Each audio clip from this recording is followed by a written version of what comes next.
So a huge thank you to the Centre for Environmental Governance for the invitation to present in this Sustainability Seminar Series. I was saying to someone this morning, the last time I talked about my PhD stuff was in my pre-submission seminar, which was probably like October last year. And since then, I've been stuck at home 7 days a week, 60 hours just writing and finishing it all off. So for me today is like a bookend to the process. This is where I get to share what I did and what I found, and I really appreciate the opportunity. And I'd like to echo Evan's acknowledgement of the Ngunnawal and Ngambri peoples from this part of the country, and pay my respects to their elders, past, present and emerging, and a special welcome to any Aboriginal and Torres Strait Islanders who are present here today or online. Now, before I start, I'd like a quick show of hands. If you heard on a radio or something about a significant change to the tax system or the superannuation system, or something that was going to impact you in some way, and you wanted to actually understand what it meant for you, a bit more detail about the impacts on you, where would you go? Would you go straight to the tax website? Would you go to another website, another government website? Would you ask a friend who you know works in the field or knows something about it, or a colleague that you know does something? Would you go and talk to your accountant if you've got one? Would you talk to your partner, friends, family? You'd be building up an understanding about what it meant for you. And you'd probably go to Google as well, social media, because we all do that. So that's what we do every day for something that's not urgent. Now hold that thought, because that's exactly what happens in a disaster. Except the question isn't, where do I go to understand something? It's, where do I go in the next 20 minutes because the water is rising? And that's where I want to start today. I want to share my research that I think speaks directly to questions that environmental governance scholars and practitioners grapple with. Questions about who has knowledge, who has information, who gets heard in the system, and what institutions could do differently to support communities rather than inadvertently working against them. So my research is about disasters and communication, but the argument I'll make has implications well beyond emergency management. It's really about the relationship between communities and institutions, and about what genuine recognition of community capacity actually looks like in practice. So the question we just talked about, where do you go for information, has a very real, very high stakes version. So let me start with a moment from my research. When the 2022 Brisbane floods hit, Margaret's phone started ringing. People she hadn't spoken to in over a decade were calling her, not to catch up, but because they needed to know what the official flood gauge reading actually meant for their street. So all the official statements and the Premier talking and the SES people talking at the news conferences were talking about the city gauge heights. But Margaret knew how to translate those numbers into something locally meaningful for people, so that they could understand whether they needed to move their car, whether they could stay, or whether they really needed to leave. And she wasn't a hydrologist, she was the manager of a neighbourhood centre who had been doing this kind of translation work quietly and without official recognition since the 2011 floods. So by 2022, her phone number had become essential infrastructure. And that's the image I'd like you to hold as we go through this talk. Not a passive recipient of official information, not a gap filler or a volunteer, someone who had become, over 11 years, a critical component of how her community communicated and made sense of disasters.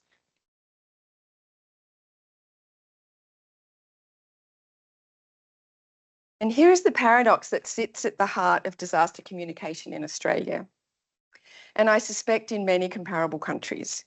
Despite decades of investment in warning systems, the Australian warning system, hazard watch apps, fires near me, emergency alert, SMS, did everyone get their SMS? $12.8 million upgrades to Queensland Emergency Operations Centre. In spite of all those things, post-disaster reviews still consistently find the same thing. Communities report that official information did not meet their needs. It arrived too late. It wasn't locally specific enough or relevant to them. It assumed infrastructure that had already failed, or it simply didn't reach people who weren't already plugged into the official channels. So the Royal Commission International Natural Disaster Arrangements received over 1,700 community submissions after the Black Summer bushfires. And when you read those submissions, you find accounts of community members building their own systems, building their own information systems, coordinating their own evacuations and helping each other, validating information through trusted local networks. And then you read the Commission's recommendations around communication and information, and they focus almost entirely on improving warning system technology and interagency coordination. So those 1,700 voices describing community practices of supporting and information sharing and looking after themselves didn't have any influence on the frame that the Commission actually took. The Commission couldn't see what communities were actually doing because of the framework. It didn't have a category for it. And that's not a criticism of the Commission as such. It was their terms of reference. It's a structural problem. When your model of communication is transmission, it's fundamentally about transmission. So messages moving from authorities to communities, you keep recommending better transmission.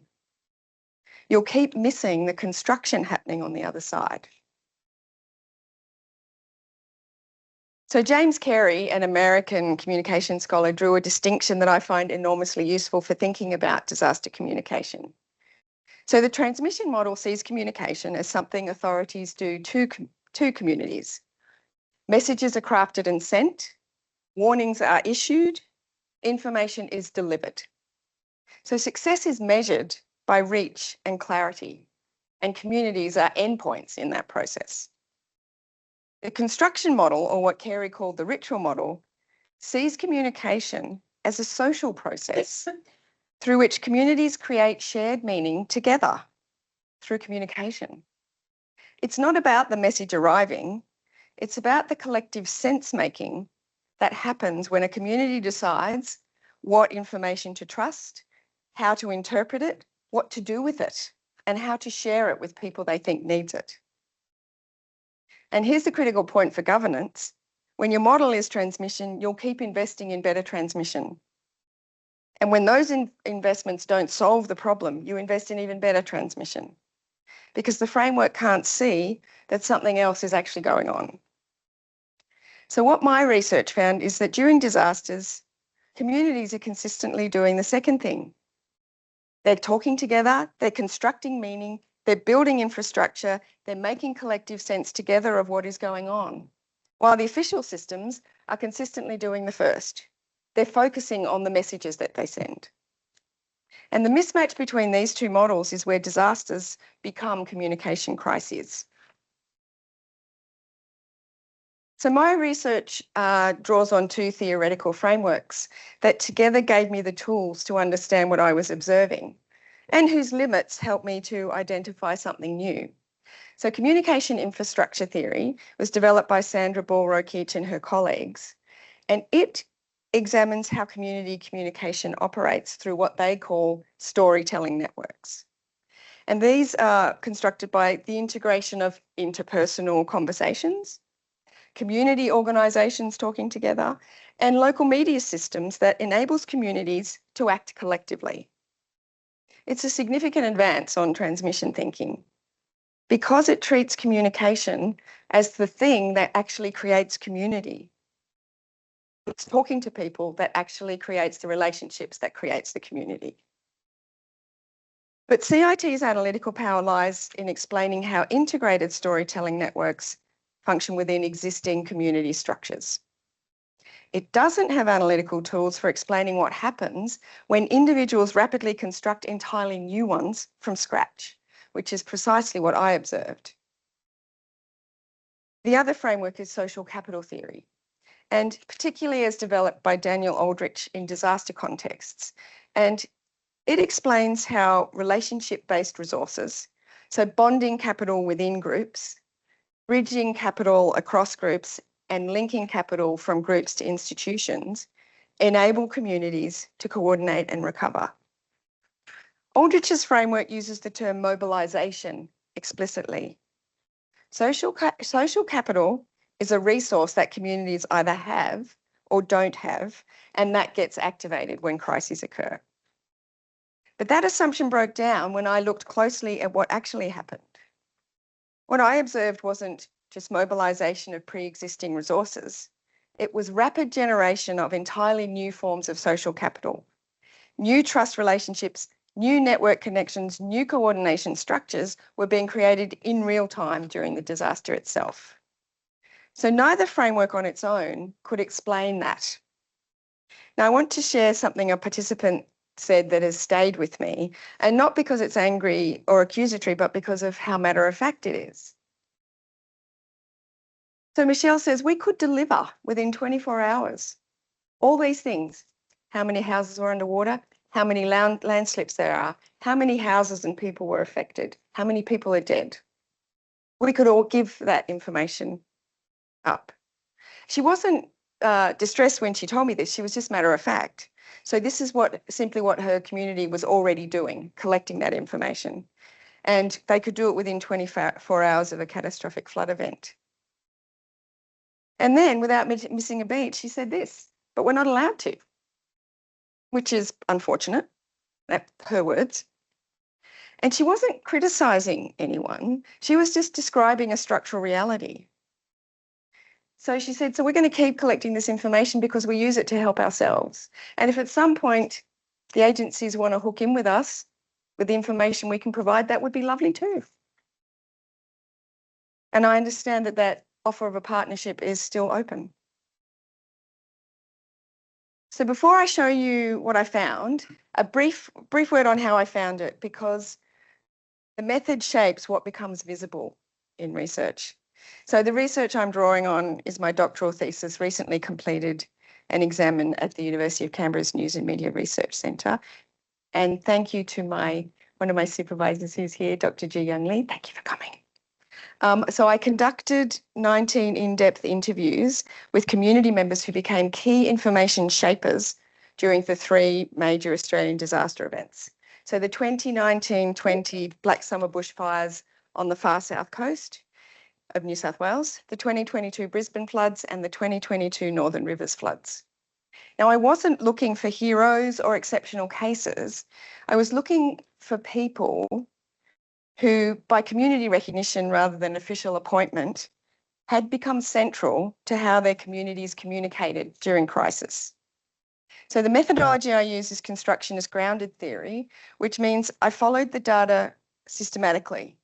I let patterns emerge through rigorous coding and analysis and built theory from the ground up, rather than testing predetermined hypotheses. The theoretical frameworks that I was just talking about, so the communication infrastructure theory and the social capital theory, I brought in after the patterns had already become visible in the data. So I used those frameworks more as interpretive tools and explanatory tools rather than as a predetermined lens that I started with. And that matters for what comes next, because the concept I'm about to introduce wasn't something I went looking for. It emerged from what participants consistently described. And what I found was consistent across all 3 disaster events and all 3 regions. Communities don't wait for official systems to improve. They build their own. So what emerged consistently across these disaster events and regions was a pattern of community communication infrastructure building organised around 3 interconnected processes. So the first is technology integration and adaptation. So community members didn't just grab what was available, they actually architected and built systems. They combined mobile phones, social media groups, UHF radios, WhatsApp groups, email lists, and face-to-face networks, and they created hybrid systems with deliberate redundancies. So Stuart on the far south coast combined weather apps, direct communication with RFS firefighters, personal observation, and a neighbourhood phone tree. And then he systematically taught others how to use the same system. So he was building community capability rather than personal dependency on him. And when the NBN failed, they had radio. And when mobile networks all failed, they had pre-established physical meeting points. So this is systems thinking, not just improvisation. The second is trust network development. The speed at which communities built trusted information networks during these disasters was striking. And it challenges conventional social capital theory, which tends to treat trust as something that develops slowly over years. And what I observed was new trust relationships being formed in hours and days. When you're thrust together in a crisis with people that you don't know, you build stuff together. So crisis conditions appeared to relax normal constraints on social connection and convention, which enables structural changes that would ordinarily take much longer. The third and most theoretically significant is the emergence of information intermediaries, and that's where I'd like to spend a little more time.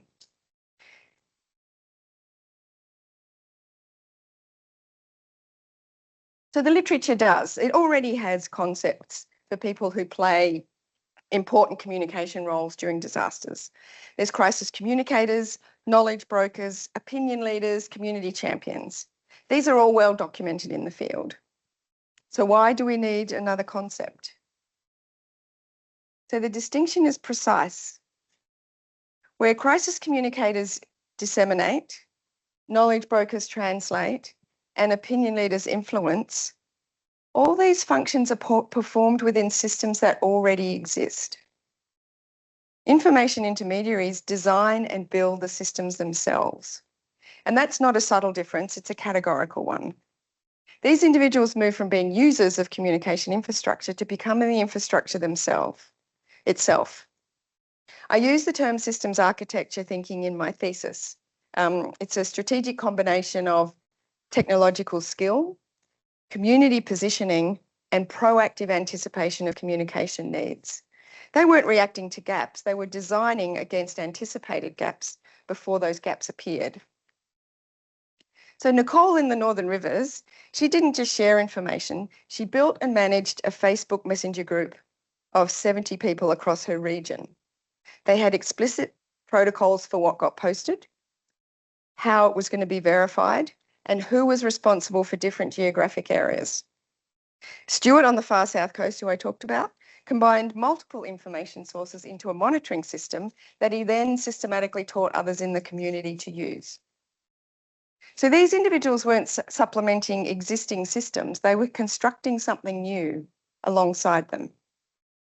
So that transition from user to infrastructure is what neither existing theory nor existing terminology can capture. And that's why the concept of information intermediaries is a genuine theoretical contribution, not just a relabeling. So Margaret's story is worth dwelling on a bit because it illustrates both what's possible and what it currently costs for communities to achieve it. In 2011, when Brisbane flooded, Margaret was working part-time admin at a local primary school. So at the primary school, she set up a pop-up childcare space for flood-affected families.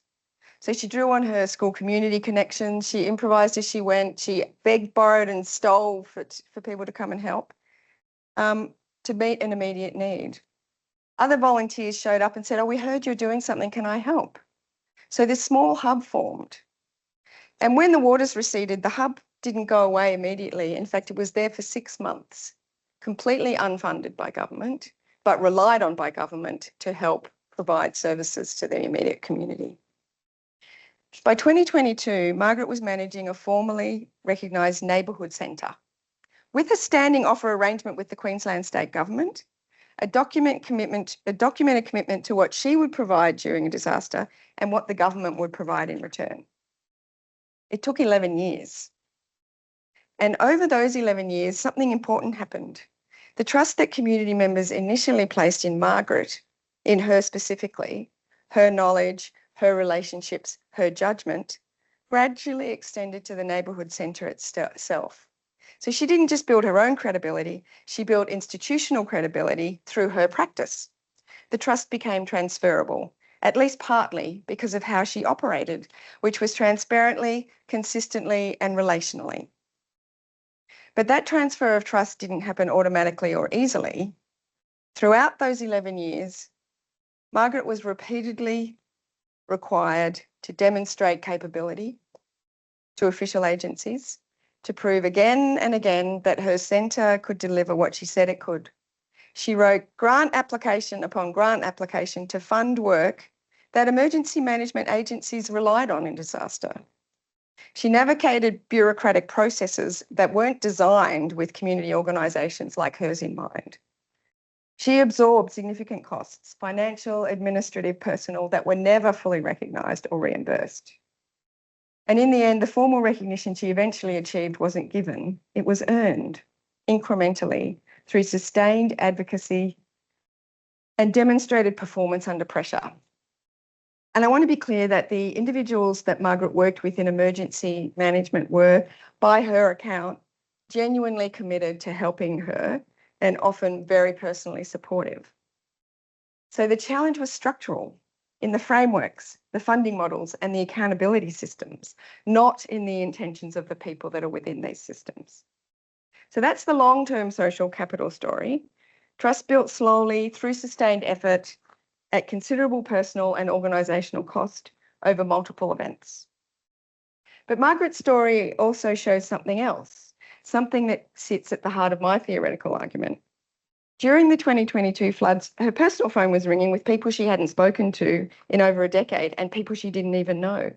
So new communications forming in real time, new trust relationships, not drawn from pre-existing reserves, but generated in the crisis itself. People who didn't even know the neighbourhood centre called her because someone had told them that she's someone to call. So there's that chain of rapid trust generation, social capital being built in hours, not years. So what Margaret shows us is that both processes operate simultaneously. The long-term relational work creates the conditions.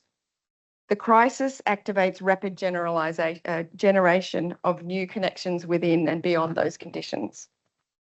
So neither Aldrich's mobilisation model nor conventional communication infrastructure theory fully accounts for that combination, which is precisely why the information intermediaries concept is needed. And even with formal recognition achieved, even with the neighbourhood centre as an established institution, her personal phone was still ringing. Not the centre's number, although I'm sure it was ringing too, hers, which tells us something important. Institutional trust and personal trust are not the same thing. And the work of building one doesn't fully replace the other. So she built this system in spite of the official system, not because of it. So I'd like to be explicit about what my three-pillar framework adds to existing theory, because this is the intellectual contribution I'd really like to present today. So communication infrastructure is extended by showing that individuals can rapidly transform communication action contexts during crises, not just operate within them. So CIT, as I mentioned earlier, assumed that these contexts within communities were relatively stable structures that communities worked within. But during a crisis, many of these stable structures break down or disappear altogether. So my research shows they can be fundamentally restructured in hours and days by individuals with the right combination of skills, relationships, and community positioning. Social capital theory is extended by demonstrating rapid generation of new social capital, rather than only the mobilisation of pre-existing resources. So Aldrich's framework has been invaluable for disaster research, and anyone who works in disaster research, I think, will know Daniel Aldrich's name. But the mobilisation model doesn't account for the speed at which new trust relationships and network structures formed in the communities that I studied. Like I said earlier, crisis conditions appeared to create the conditions for accelerated social capital formation that the models can't explain. And information intermediaries are the integrative mechanism that connects both these frameworks. They're the point at which technological capability and trust networks converge in specific individuals, and through which community-wide communication ecologies are constructed. And to the best of my knowledge, this is the first systematic integration of communication infrastructure theory and social capital theory in disaster communication research. And I think it reveals dynamics that neither framework captures independently. So the theoretical argument I've made has direct institutional implications. And I want to be concrete about what those implications actually require, not at the level of values or intentions, but at the level of structures and resources. Each of the three shifts I'm proposing has a specific institutional mechanism that either enables or blocks it. The first shift is from deficit mapping to capability recognition. Current emergency management frameworks typically begin from the assumption that communities lack communication capacity or ability, and that the problem to be solved is how to get accurate information to people who need it. So community consultation processes, vulnerability assessments, and communication planning all tend to start from this deficit frame. And what my research demonstrates is that this frame is empirically wrong, at least for the communities I studied. The question isn't whether community communication capacity exists. It does, reliably and sophisticatedly.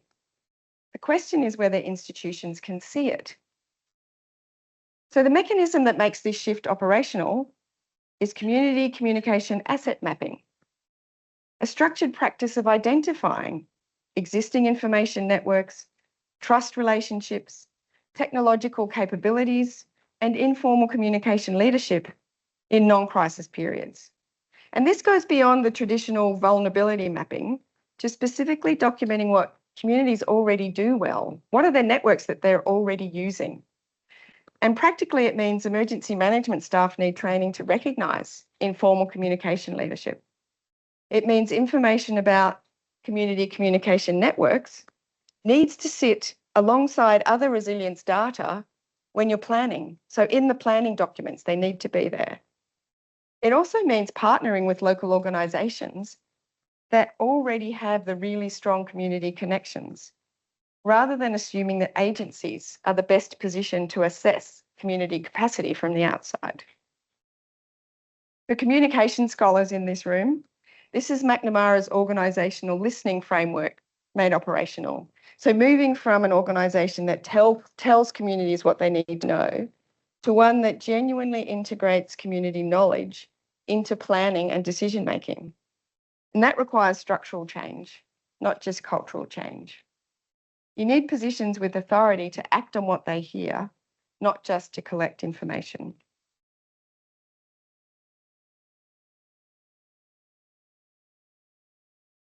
The second shift is from episodic to relational engagement. So Johnston and Lane's distinction is analytically precise and very practically important. Episodic engagement is what most emergency management agencies currently do.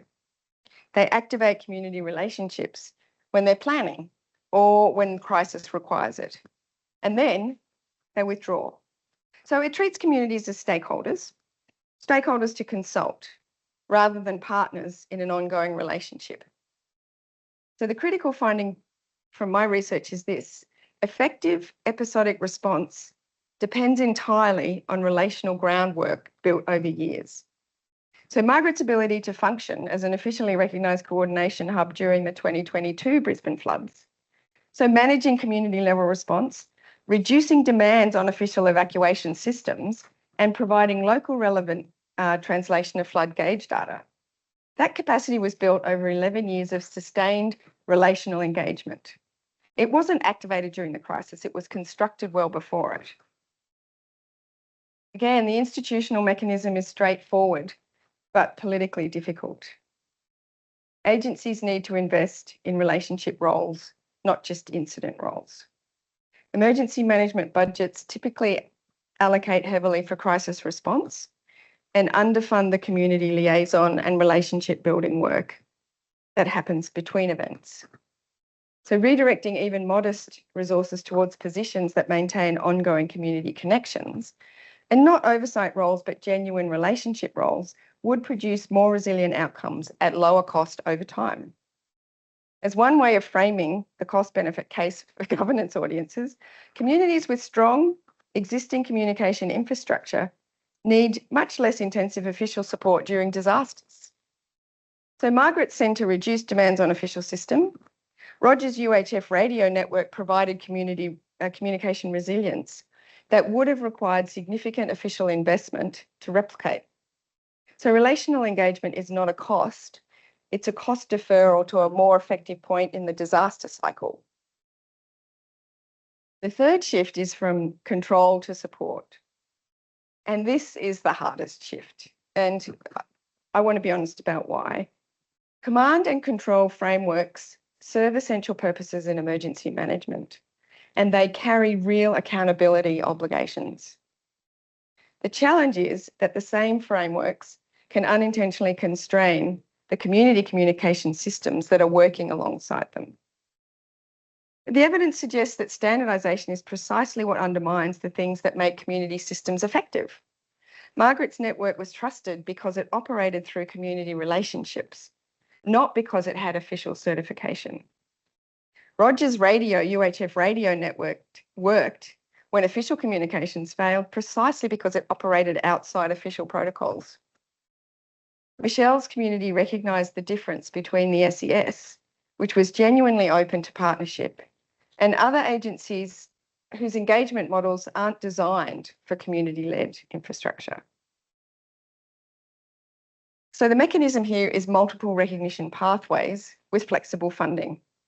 Margaret eventually achieved formal recognition through a standard offer arrangement with the Queensland State Government. That's one model. Rogers' network operates through much looser coordination. Michelle's community connected through the SES Community Action Team program. So 3 different integration models for 3 different community contexts. The institutional implication is that a single standardised recognition framework, which only fits certain organisational structures, will exclude most of the community communication infrastructure that actually already exists. So creating multiple pathways could include partnership agreements, liaison categories that don't require extensive administrative capacity, community resilience microgrants that fund self-directed needs without controlling the methods. So these are mechanisms that make support without co-option operationally real. For governance scholars specifically, what I'm describing is not a novel governance problem. It maps directly onto long-standing debates about co-production, devolved governance, and the conditions under which state and community actors can genuinely share authority rather than simulate it. So the disaster communication context adds urgency. Lives depend on these systems functioning, but the governance challenge is similar. What this research contributes is empirical evidence of what community-led infrastructure can actually look like, what it needs from institutions, and what happens when the institutions get the relationship right versus when they don't. And I need to be honest about something else here. None of these shifts is simple. Each one requires structural change in budgets, in position descriptions, in accountability frameworks, in how success gets measured, which is why the next slide matters. So there are tensions that my research uncovered, and they're real and they don't have easy answers. And any governance response that doesn't account for them risks reproducing the very inequities that they're trying to address.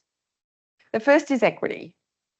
Margaret's network was extraordinarily effective, but it largely reached people who were already connected to the community centre and the community institutions. Stuart's rural network operated through existing social structures and geographic proximity, which can unintentionally exclude newcomers. The trust-based validation processes that make community networks credible for insiders also create barriers for those outside them. So effectiveness and inclusivity are not always the same thing.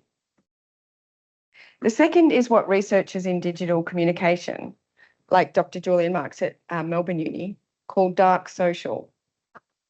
Nothing nefarious here. It's just private channels and closed networks that are invisible. Invisible to official monitoring systems, invisible to people who are not in them. But they do significantly shape information flows during disasters. So these channels work well for the people inside them, but they're invisible to those who aren't. And because they're private by design, institutions can't easily see them, let alone support them. The third is sustainability.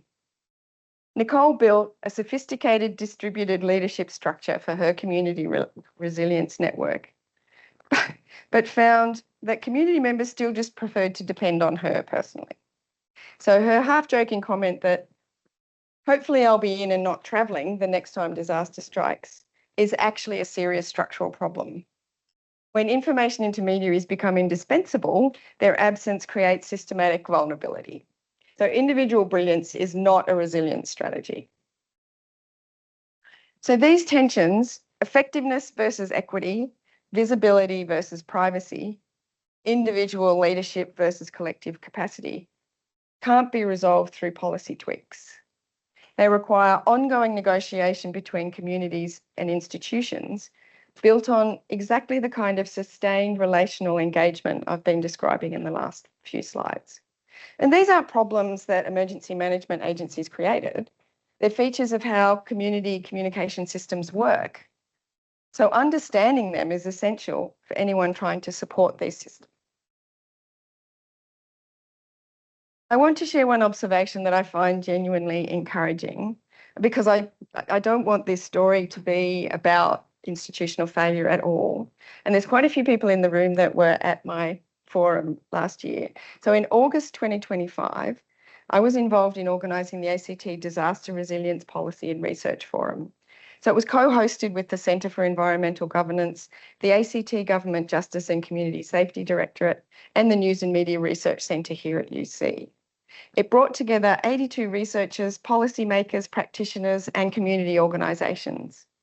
And the workshop discussions, which we hadn't scripted or directed, independently converged on themes that aligned remarkably closely with my research findings. Participants emphasised that effective community engagement requires sustained relational investment, not episodic activation.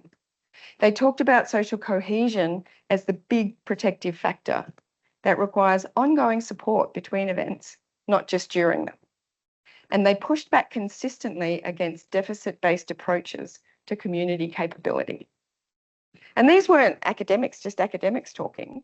These were emergency management practitioners, local government officers and policy people, and community organisation leaders.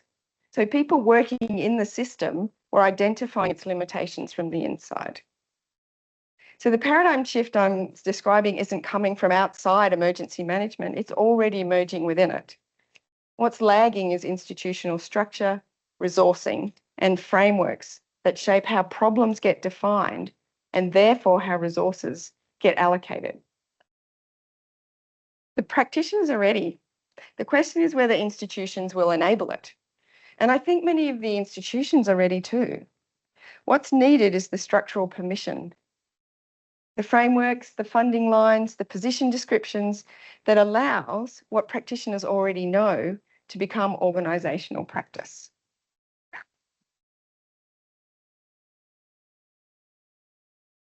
So Margaret, Nicole, Michelle, Stuart, Roger, and the others I interviewed are not waiting for emergency management systems to recognise their skills. Where communities have the relationships, the individuals, and the conditions to build communication infrastructure, they do. And what they build is sophisticated, effective, and often more trusted than official systems. So they are building communication infrastructure because their community's survival depends on it. They're doing it in many cases without recognition, without resources, and without the institutional support that would make their work sustainable. And I'll add something here that isn't in my thesis because it's happened after I finished.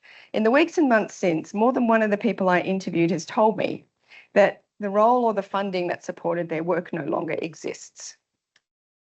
So this isn't a hypothetical risk I'm warning institutions about. It's already happening to the people in this talk. But I want to be clear about what my research does and doesn't claim. 19 participants across 3 disaster events showed me what's possible. They didn't show me that all communities are doing this, or even that all communities have the conditions to do it. Some don't have the social networks, some don't have the individuals with the skills and positioning to become information intermediaries. Some have been so hollowed out by disadvantage, geographic isolation, or repeated disaster that the relational groundwork simply isn't there. So the research question is not whether communities can build effective communication infrastructure. Some clearly can and do. The more important questions are, what conditions make it possible? What can institutions do to help create those conditions more widely? And how can we ensure that communities most at risk are not left behind, further behind, because the communities with more resources build better systems? So in an era of escalating climate risk, these questions matter more than ever. Thank you.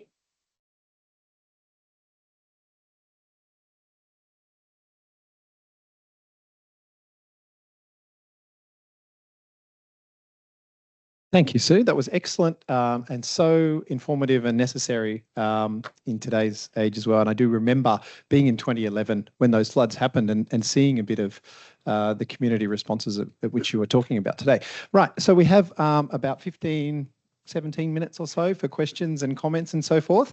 So there are a couple in the room. You're going to need the microphone to ask your questions so people can hear that. And if you have any questions online, please put them in the chat or raise your hand. Maybe introduce yourself and ask your question when you're ready. Hi, Sarah Clement from Fenner School, AMU. Hello, Sue. Good job. Very interesting. So good to see it all brought together. Now, I mean, you know that I work in WA on fire, so I work more with distrust than trust. And I'm just curious to know, because you kind of worked in the acute disaster phase, but you kind of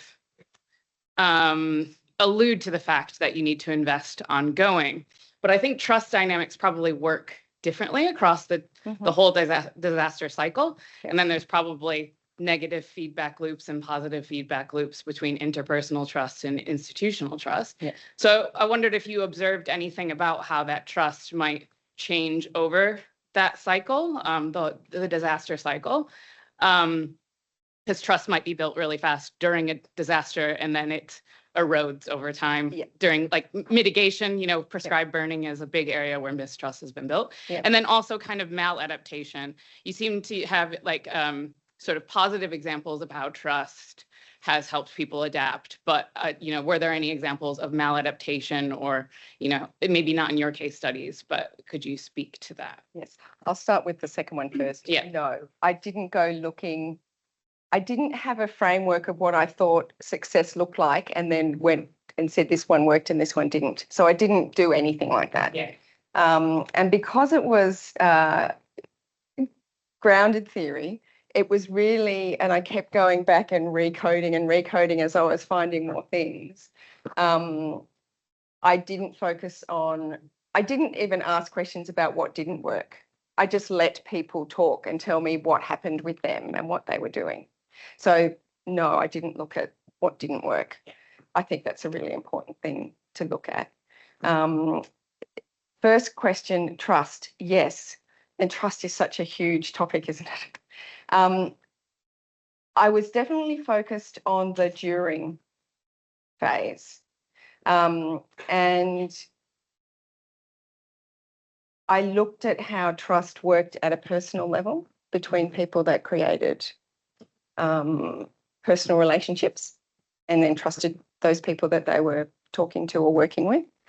I looked at how trust was built very quickly within a group that came together. Like, for example, in the Northern Rivers, a couple of people broke into the local community hall, made it the place where people could go, and they were sticking sticky notes on the walls and butcher's paper and maps and pens, and people were coming in and saying, does anyone know which roads are open? They had maps, and so they just created this hub that was there for a couple of weeks while it all got resolved. And you're right, after that event, people probably went and then left.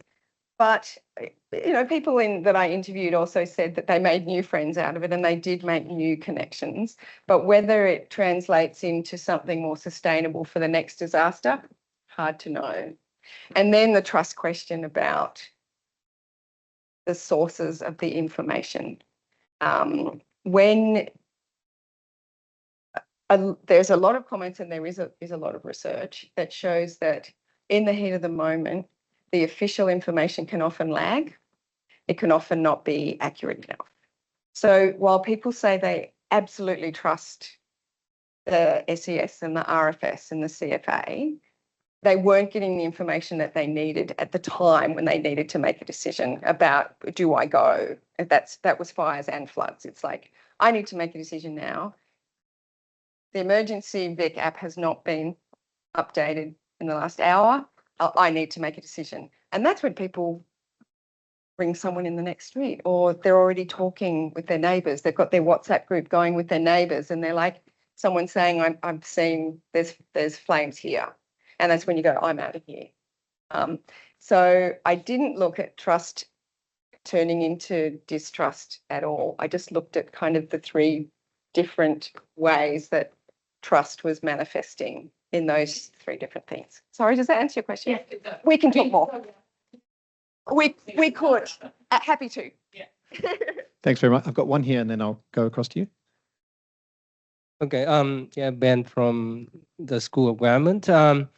It's very interesting.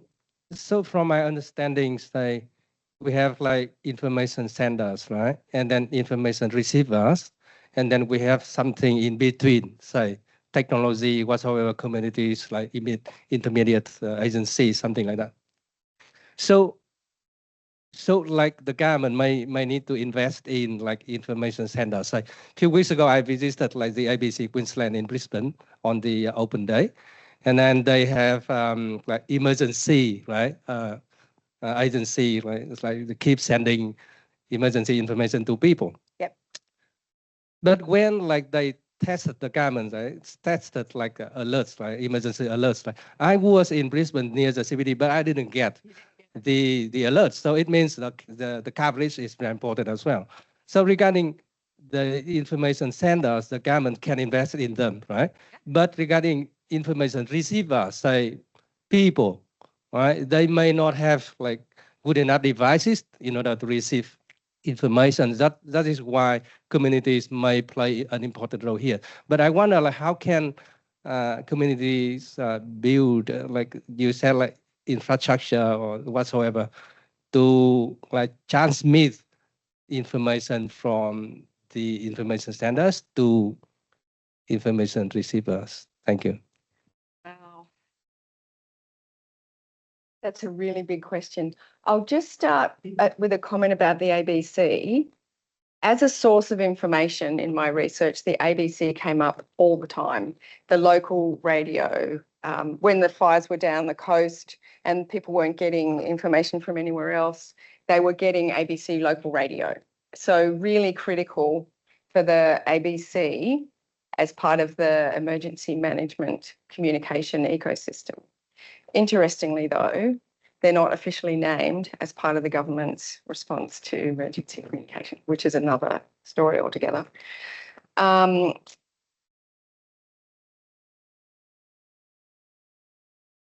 don't know where to start.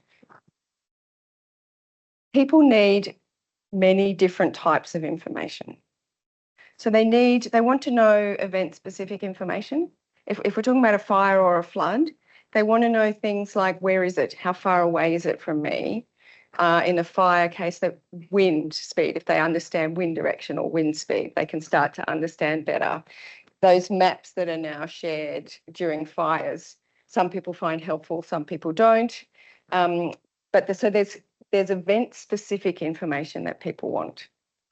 Then there's a big bucket of information that people want that is not specifically about the event.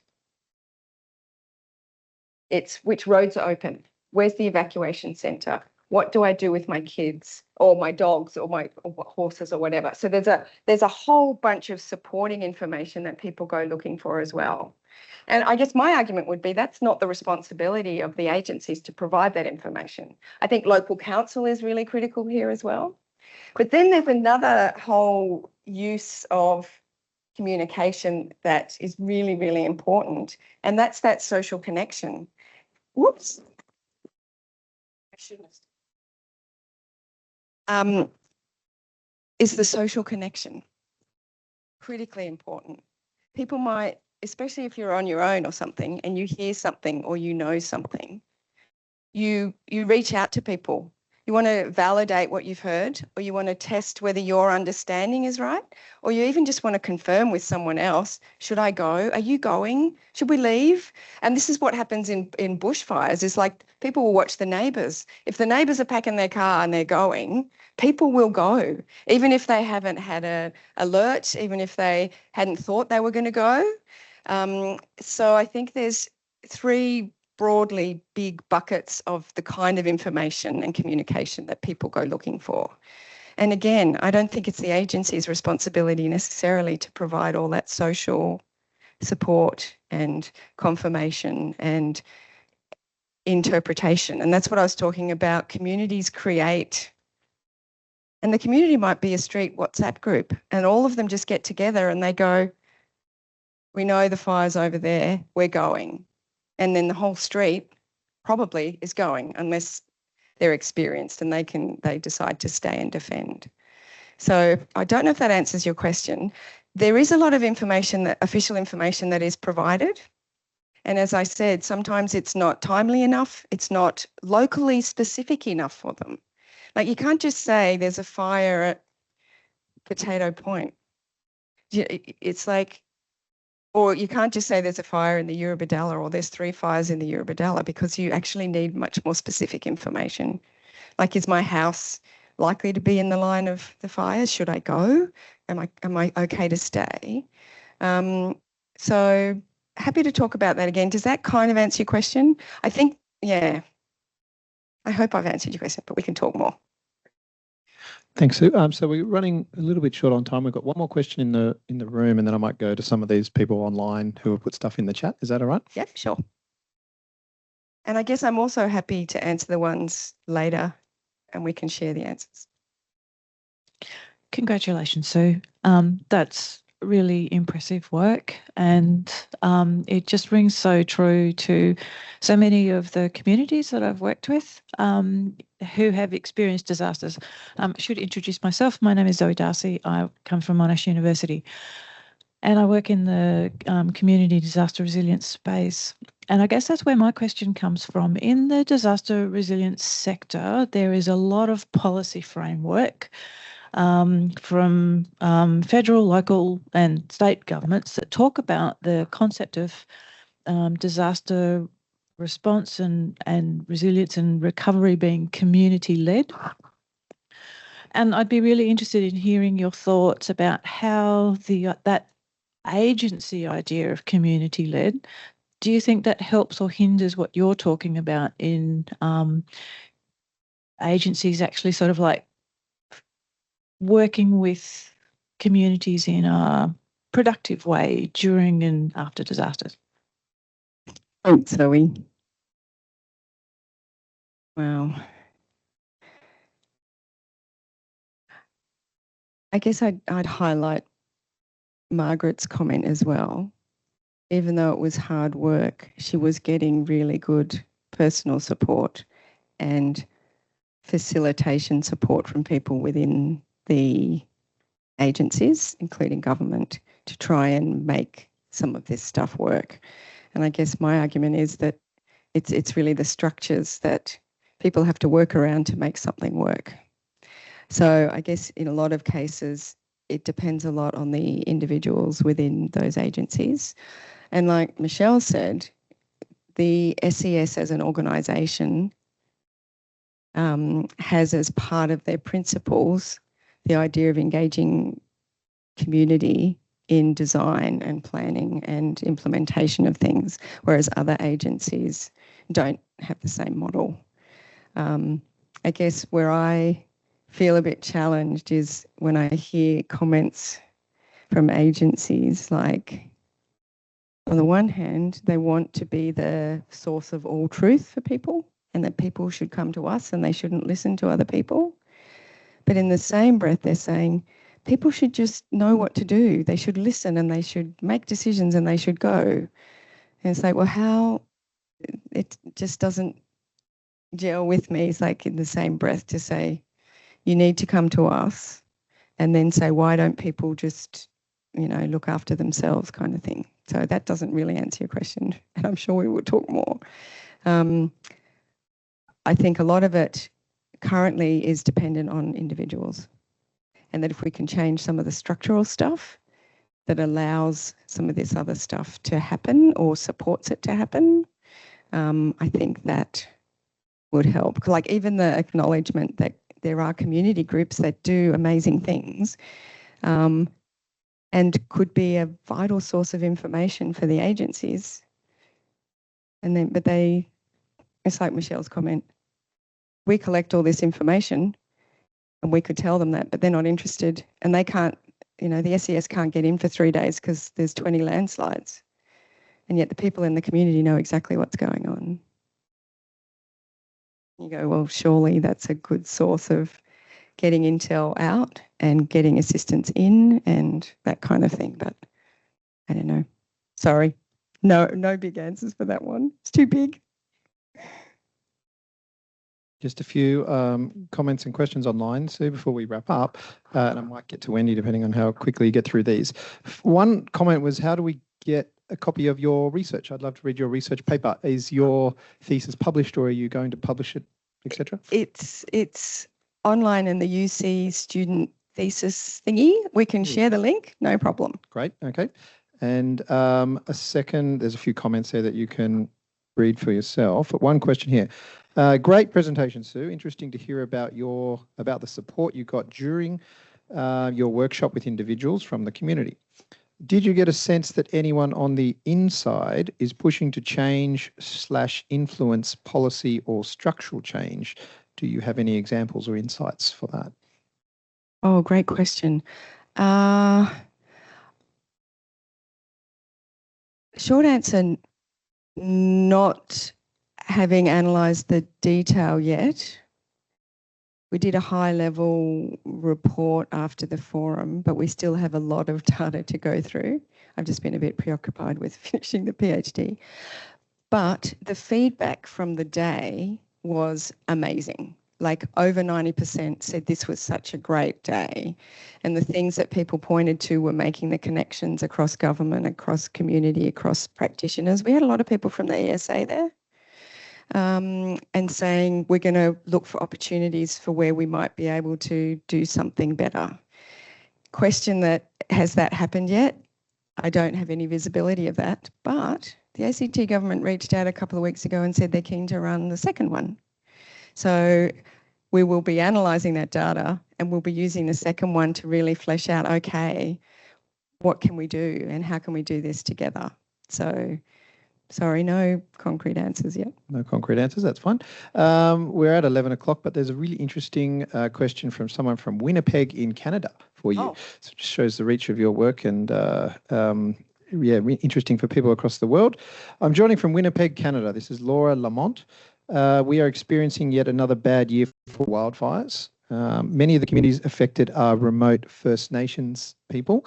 While I know your thesis focused more on white Australians, do you plan to follow up your thesis by doing similar research with affected First Nations communities? Wow. To be honest, I don't really know where I'm going to go with all of this now. But happy to talk about it because absolutely, I think there's specific needs with different communities. And also First Nations in Australia have their own ways of communicating, and we could probably learn an awful lot from them with about what they do and how they do it. So I'd love to, but I don't know yet, but love to chat with Laura anytime. Thank you so much. I think we're at time. I'm so sorry, Wendy. I know you had a question and others probably do as well. Maybe if, Sue, you're kind enough to hang around for a bit, people can come and approach you in the room, and I can share the details of your email and so forth with the other people online so they can get in contact with you all as well. So thank you so much again to Sue for presenting and coming along and sharing her research today. Thank you again. Thanks.